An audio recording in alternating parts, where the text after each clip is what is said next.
Hello guys, good morning. Rani boutique के इस नए ब्लॉग में आप लोगों का फिर से एक बार स्वागत है।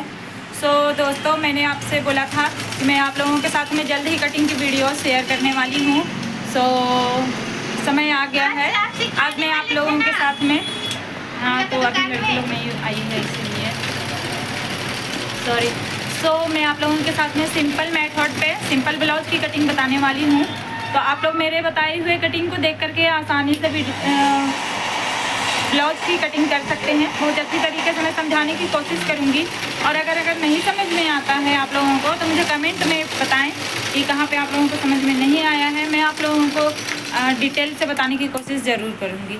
तो चलते हैं फिर हमारी कटिंग की तरफ में और बनाते हैं। और स्टिचिंग भी मैं करूँगी जिसे मैं आप लोगों के साथ में शेयर करने वाली हूँ। तो फिर बने रहिए मेरे वीडियो पे।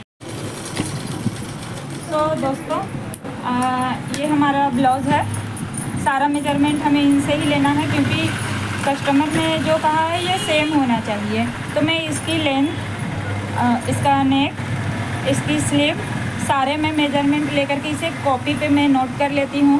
उसके बाद फिर उसी तरीके से मैं अपने ब्लाउज़ को फिर कटिंग करती हूँ। तो सबसे पहले मैं अपने इनर को कट करूँगी। और ये है फिर हमारा मेन फैब्रिक जिम्मी छू, ये हमारा मेन फैब्रिक है। तो पहले मैं इनर कट करती हूँ, उसके बाद फिर हम मेन फैब्रिक कट करेंगे। तो बने रहिएगा मेरे वीडियो पे। तो दोस्तों, हमारा जो ये ब्लाउज है तो उसके मैंने सारे मेजरमेंट अपने कॉपी पे नोट कर लिया है।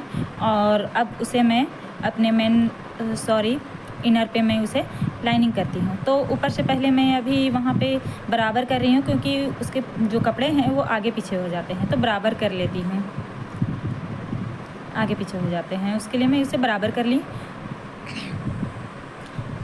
अब मैं लेंथ का निशान लगाऊंगी। जो हमारा लेंथ है वो 14 इंच पे है। तो मैं 14 इंच पे अपने लेंथ के निशान को लगाऊंगी और हाफ इंच एक्स्ट्रा वो मार्जिन के लिए। हमारा लेंथ है 14 इंच और हाफ इंच एक्स्ट्रा मार्जिन के लिए और 1 इंच एक्स्ट्रा और हेम के लिए। हमारा चेस्ट का जो निशान है वो मैं 6 पे ले रही हूँ, 6.5 पे। और हमारा जो टक्स पॉइंट है उसे मैं ब्लाउज से माप लेती हूँ। तो ब्लाउज से मापने के बाद वह हमारा 8 पे आ रहा है। तो हम अपने टक्स पॉइंट के निशान को 8 पे लगाते हैं। हाफ इंच एक्स्ट्रा और ले लेते हैं क्योंकि ये हमारा बम्बैया कट ब्लाउज है, इसलिए सारे लाइंस को सीधी कर लेते हैं।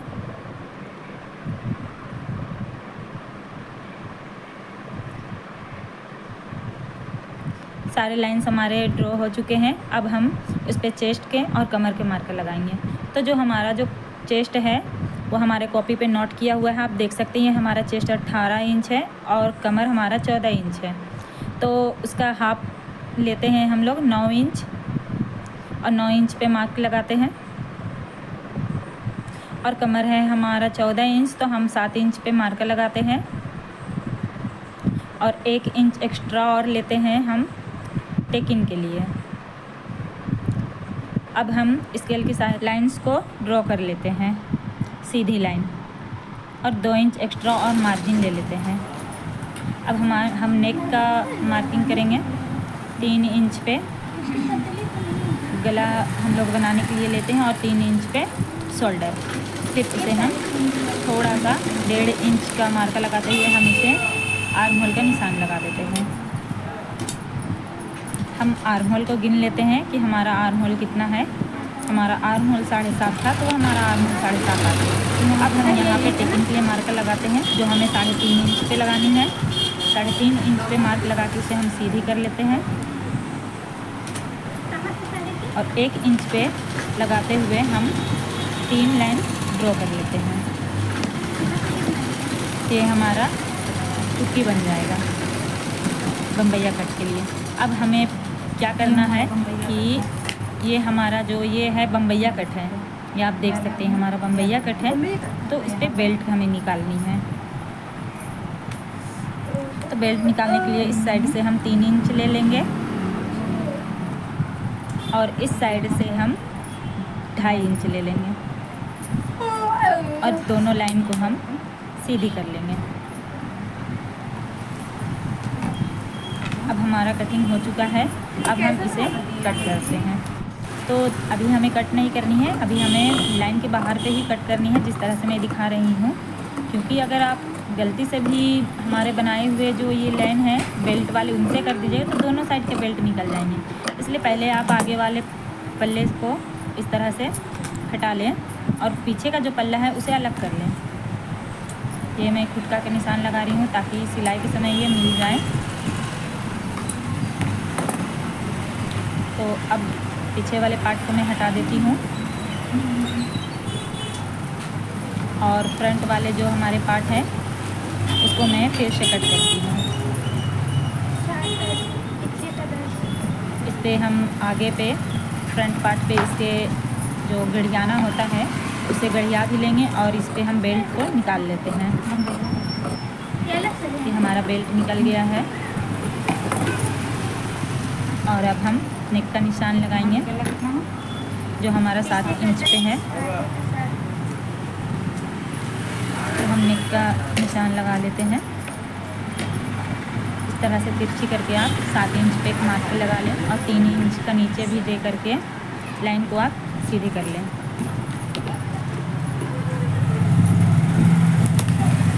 ये हमारा नेक का निशान लग गया है। इसे इस तरह से गोल कर दें, राउंड शेप देते हुए नेक को कट करके निकाल दें। अगर आप लोगों को किसी तरह से समझने में कोई भी प्रॉब्लम हो तो कमेंट में हमसे ज़रूर पूछें, मैं डिटेल से आप लोगों को बताने की कोशिश ज़रूर करूँगी। हमारा फ्रंट हुक है इसलिए मैं उसे बीच से कट कर देती हूँ।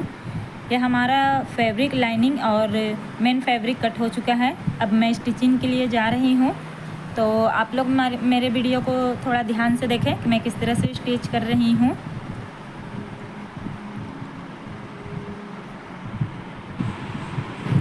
सबसे इम्पोर्टेंट बात ये है दोस्तों कि जब आप इस जिम्मी चू के फैब्रिक को मशीन पे लाइनिंग और फैब्रिक को जब आप अटैच करने के लिए जाते हैं तो ये ससर जाता है, यानी कि ये फिसलता है और जिससे फिनिशिंग बहुत ज़्यादा ख़राब हो जाती है। तो आप इस तरह से इसे पिनअप करके ही सिलाई करने की कोशिश करें ताकि आपकी फिनिशिंग बहुत अच्छे तरीके से निकल करके आए। तो इसी तरह से मैंने इस पर पिनअप कर दिया है और पिनअप करने के बाद मैं इस पर सिलाई लगा रही हूँ। सो देख सकते हैं आप लोग इसे मैंने किस तरह से पिनअप करके बैठा लिया है। बहुत अच्छे तरीके से ये इधर उधर से भसकेगा नहीं, घसकेगा नहीं, किसी तरह से भी ये फिसलेगा नहीं। तो अब आते हैं हम अपने स्टिचिंग की तरफ। ये जो हमारा फ्रंट का पार्ट है और ये बेल्ट का पार्ट है, तो दोनों को मैं लाइनिंग पे मेन फैब्रिक पे मैं इसे भी अटैच कर लेती हूँ। मैंने बैक वाले पार्ट को तो अटैच कर लिया, अब मैं फ्रंट वाले पार्ट को अटैच कर लेती हूँ और अपने गले को भी सारे को मैं अच्छी तरीके से फिनिशिंग देती हूँ। ये हमारा स्लीव है, देख सकते हैं ये हमारा स्लीव है, स्लीव को भी अटैच कर लेती हूँ। अब हमें लाइनिंग अटैच करने के बाद ये जो हमारे बचे हुए जो पार्ट हैं जो इधर उधर से आपको दिख रहे हैं उन सबको हम कट करके हटा लेते हैं ताकि उनकी फिनिशिंग अच्छी तरीके से निकल के आ जाए। इन सबको कट करके मैंने हटा लिया है, सबको अच्छी तरीके से प्रेस कर लिया है कि ये बहुत अच्छी तरीके से दिखे, किसी तरह से कहीं से भी कोई भी कपड़ा नहीं निकला हुआ नज़र नहीं आए। और ये हमारा टैकिन का है तो मैं इस पर टैकिन देती हूँ। ये 3 टैकिन है, ये देख सकते हैं दोनों पार्ट है। दोनों पार्ट को मैं इन दोनों पे मैं पहले टैकिन दे देती हूँ, फिर आप लोगों को दिखलाती हूँ किस तरह से मैं इसी पे टैकिन दे रही हूँ। तो ये जो हमारा टैकिन है ये मैं टैकिन इस पे दे रही हूँ। ये देख सकते हैं 3 टैकिन जो है हमारा, इसे मैं जड़ते हुए टैकिन दे रही हूँ। आप जड़ना ना भूलें वरना टैकिन सब तरफ से ये खुल जाएंगे। तो मैं जड़ करके ही इसे टैकिन दे रही हूँ मेरे फ्रंट वाले दोनों पार्ट पे। ये देख सकते हैं आप कितना सुंदर कितना प्यारा सा इसका निकल करके आया है। अब आप देख सकते हैं टैकिन देने के बाद बेल्ट मैंने भी अटैच कर लिया है। फिर बेल्ट अटैच करने के बाद की फिनिशिंग आप देखें ये कितना क्लियरली फिनिशिंग है, आप देखिए। और अब मैं इधर आई बनाने जा रही हूँ, आई वाली पट्टी और अपने इस पार्ट पे हुक वाली पट्टी। तो ये हमारा हुक वाली बनेगी और इस साइड पे हमारे आई वाली पट्टी बनेगी। सो आप देखिए इसे, ये लाइनिंग की है और इस पे मेन फैब्रिक आएगी। आई के लिए हम मेन फैब्रिक को ही इस्तेमाल करेंगे। ये देख सकते हैं इस तरह से। मेन फैब्रिक को इस तरह से अटैच करें। मैं आई और हुक वाले वीडियोस को मैं क्लियरली आप लोगों को कभी बताने की कोशिश करूँगी। आप देखिए इस तरह से मैंने इसे फिनिशिंग से उतार लिया। ये हुक वाली है और ये आई वाली, दोनों को अब मैं कंप्लीट कर ली हूँ। अब इसे मैं बैक वाले पार्ट पे अटैच करती हूँ। ये देख सकते हैं आप, मैंने इसे बैक वाले पार्ट पे अटैच कर लिया है शोल्डर से, और इससे मैंने फिटिंग दे दिया। और इसे सीधी पे आप एक लाइन ड्रॉ करें, सिलाई चलाएं सीधे पे, ताकि इसकी जब आप उलट करके इसे जब फिनिशिंग देखें तो इसकी ये अंडरग्राउंड हो जाए पूरी तरीके से, इसकी फिनिशिंग ख़राब नहीं होती है। तो ध्यान रहे कि आप इसे सीधा करके पहले सीधे पे आप इसे एक सिलाई दें इस तरह से। देख सकते हैं मैंने इस पर एक सीधे तरीके से सिलाई दे दिया है। ये देखिए कितना सुंदर सा है। अब इसे मैं पलट करके आप लोगों को इसकी फिनिशिंग सिलाई लगा के दिखाती हूँ। यहाँ पे आप देखिए, यहाँ पे फिटिंग का मार्का लगाते हुए आप सीधे लाइन ड्रॉ कर लें। मेरी मतलब है कि आप इस पे सीधे से सिलाई चला लें। आप देखिए इसकी फिनिशिंग कितनी सुंदर से निकल करके आती है। देखिए मैं इस पर एक सिलाई दी हूँ, अभी फिटिंग का देने के बाद मैं फिर इस पर डबल सिलाई दे दूँगी। ये ध्यान रहे कि यह जो हमारा ब्लाउज़ है ये बॉडी मेजरमेंट से नहीं बन रहा है, ये कस्टमर के दिए हुए ब्लाउज़ से सेम नाप से बन रहा है। तो ध्यान रहे कि हमारा ब्लाउज़ सेम बनाना है तो हम पूरी उसकी मेजरमेंट ब्लाउज़ से ही ले लेंगे, और डबल सिलाई लगाना ना भूलें, नहीं तो फिर सब तरफ से ये खुल जाएगा। अब हम इस पर आस्तीन अटैच करने के लिए इसके आर्म होल को नाप लेते हैं। इस ब्लाउज़ को, ये वाले जो ब्लाउज़ थे इसके माप वाले ब्लाउज़ है, मैं इसे माप ली हूँ। बिल्कुल इसका परफेक्ट फिटिंग निकल करके सामने आया है। और आप देख सकते हैं ये जो मैंने बम्बैया कट के लिए ये जो चोली का ये डिज़ाइन बनाया है ये भी कितना सुंदर निकल करके आया है। तो आप लोग इसे आराम से बना सकते हैं, आसानी के साथ में बना सकते हैं। किसी तरह से कोई भी क्वेश्चन हो तो कमेंट में मुझसे ज़रूर पूछें, मैं क्लियरली बताने की कोशिश करूँगी। तो ये हमारा जो ये फिटिंग था सब कुछ इसका परफेक्ट है। तो फिर मैं इस पर स्लीव अटैच करती हूँ। ये हमारा स्लीव का पार्ट है, तो मैं अब इस पर स्लीव को अटैच करती हूँ। फिर इसका मैं फाइनल लुक आप लोगों को दिखलाती हूँ। जब आप स्लीव अटैच कर रहे हो तो ये जो हमारा स्लीव है और ये हमारा जो फ्रंट का जो पार्ट है उसे इस तरह से मापें।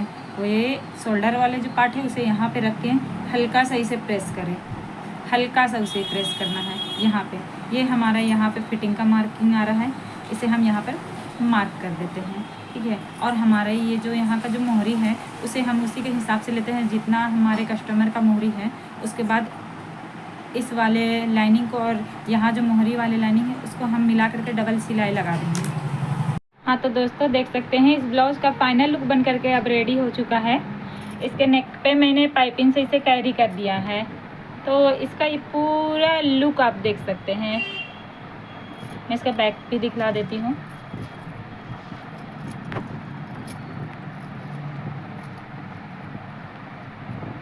कितना प्यारा इसका लुक बन करके रेडी हुआ है।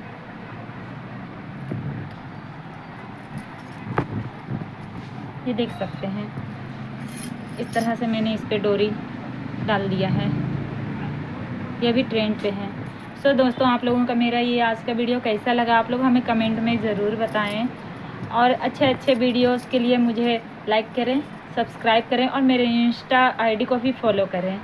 तो बने रहिएगा मेरे वीडियोस पे। मैं आगे के वीडियोस पे आपको सिंपल सलवार की कटिंग भी बताऊंगी। तब तक के लिए बाय, अल्लाह हाफिज़।